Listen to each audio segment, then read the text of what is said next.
кәдімгі бағдаршам аңғарсам, үш түрлі өмірдің кезеңі үш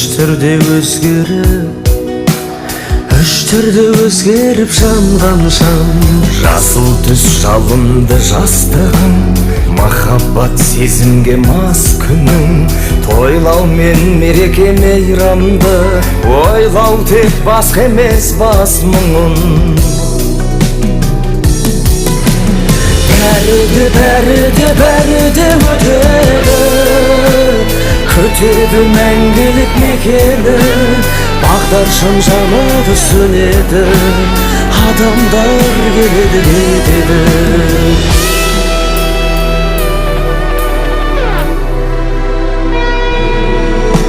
Сары түс ойланар шағым бұл, тыныштық таба алмай жан